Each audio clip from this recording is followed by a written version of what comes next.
Hello students, welcome to our channel DS unique biology. आज हम पढ़ रहे हैं बहुभ्रूणता के कारण। बहुभ्रूणता किन कारणों से उत्पन्न होती है? अपृथ्वीजीवियों में, अनापृथ्वीजीवियों में सेम रीजन्स आपके चलेंगे। और सबसे पहले हम पढ़ रहे हैं बहुभ्रूणता के कारण में विदलन बहुभ्रूणता।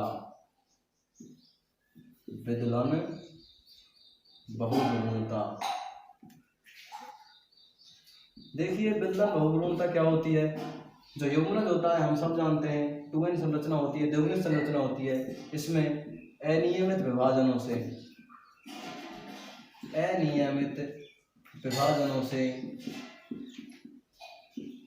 एक से अधिक भ्रूणों का निर्माण हो जाता है। इसे हम कहते हैं विदलन बहुभ्रूणता। आप समझ रहे हैं, सामान्य सी बात है। युग्मनज में अनियमित विभाजनों से क्या होता है? एक से अधिक भ्रूणों का निर्माण हो जाता है। देखिए एक इम्पोर्टेंट बात मैं आपको बताऊं, यूलोफिया नामक एक ऑर्किड होता है। क्या होता है? ऑर्किड एक होता है यूलोफिया नामक, जिसमें क्या पाई जाती है? 3 प्रकार की बहुभ्रूणता पाई जाती है। फर्स्ट इज पिंड निर्माण।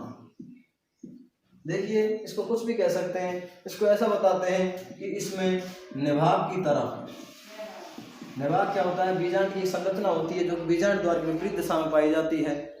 सहायक या प्रतिद्रव्य कोशिकाओं के ऊपर एक संरचना पाई जाती है बीजांड का के ऊपर, वो निभाग होती है, खाली स्थान होती है, इसको कैलजा भी बोलते हैं। तो निभाग में क्या होता है?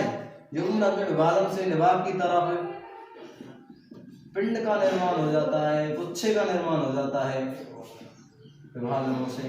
और इससे क्या होता है? एक से अधिक भ्रूणों का निर्माण होता है।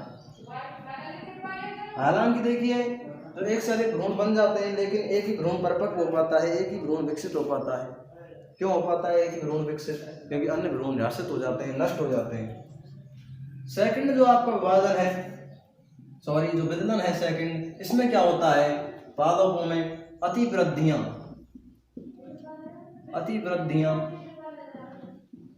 या कलिकाएं निकलती हैं। उसके अंदर क्या होता है? अतिवृद्धियां या कलिकाएं निकलती हैं, जिससे एक से अधिक भ्रूणों का निर्माण हो जाता है। बहुभ्रूणता में क्या होता है? एक से अधिक भ्रूणों का निर्माण। यहाँ किससे हो रहा था? पिंड निर्माण से। एक से अधिक भ्रूण बन रहे थे। पिंड निर्माण से निभाग की तरफ क्या हो जाता है? कोशिकाओं का गुच्छा आ जाता है, जिससे क्या होता है? भ्रूण कोश का निर्माण और बाद में एक से अधिक भ्रूण कोशों का निर्माण।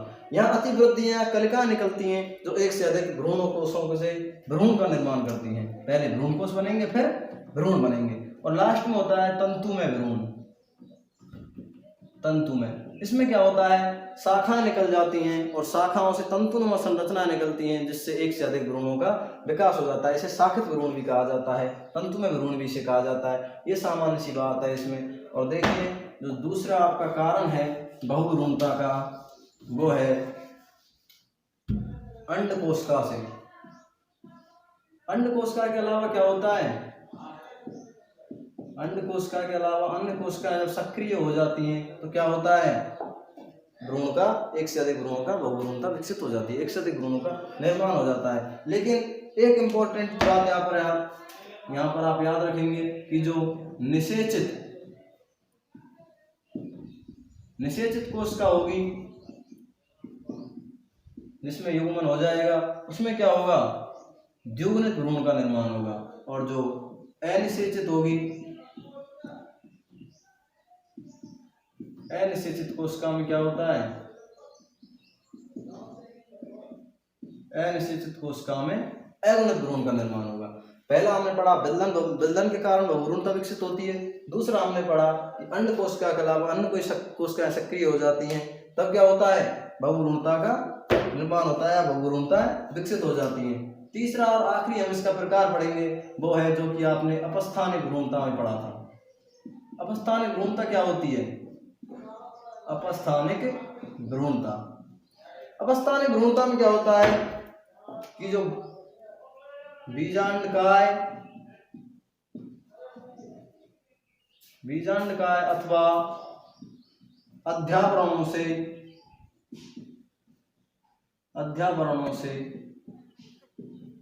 एक साथ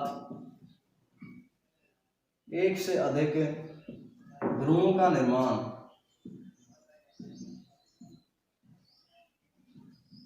एक से अधिक भ्रूणों का निर्माण।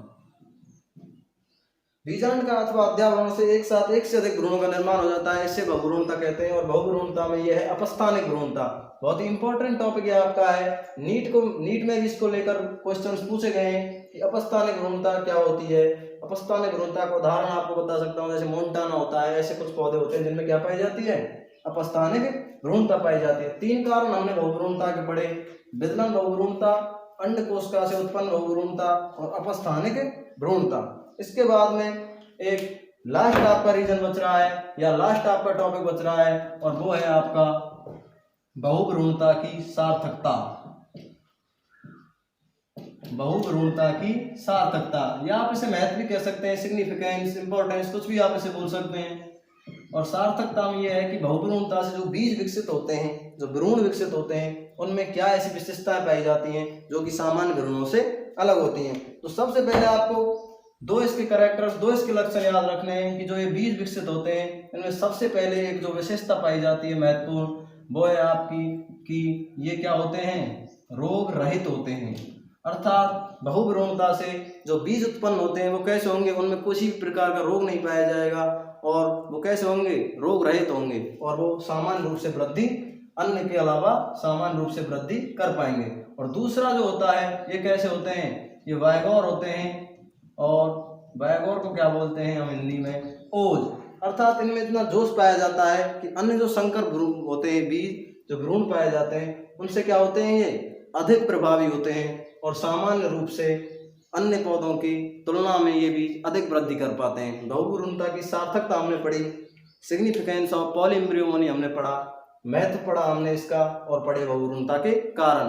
चौथा चैप्टर आपका कंप्लीट हो चुका है, जिसमें हमने पढ़ा पादप जनन की विशिष्ट विधियां, कौन कौन सी विधियां होती हैं, अर्थात special methods of plant reproduction, जिसमें एपोमिक्सिस हमने पढ़ा, अंशिक बीजता हमने पढ़ी, माइक्रो प्रोपेगेशन हमने पढ़ा, बहुभ्रूणता हमने पढ़ी, बहुभ्रूणता का महत्व पढ़ा, और बहुभ्रूणता के कारण पढ़े। सामान्य सा चैप्टर था जो आपको समझ में आ गया होगा। इस लेक्चर में आपका यह चैप्टर कंप्लीट हो जाता है। अगली जो लेक्चर आएगा, कोई भी लेक्चर आएगा, उसमें हम आपके लिए इन चैप्टर्स के अलग अलग क्वेश्चंस लेके आएंगे जो लास्ट ईयर आए हुए हैं, और आपके जो नीट और जो भी बायोलॉजी से संबंधित एग्जाम्स हैं उनमें जो क्वेश्चंस आए हुए हैं वो हम आपके लिए लेकर आएंगे। तब तक के लिए देखते रहिए DS यूनिक बायोलॉजी। चैनल को लाइक कीजिए, वीडियो को सब्सक्राइब कीजिए। Like, share and subscribe this channel and this video. Okay, धन्यवाद।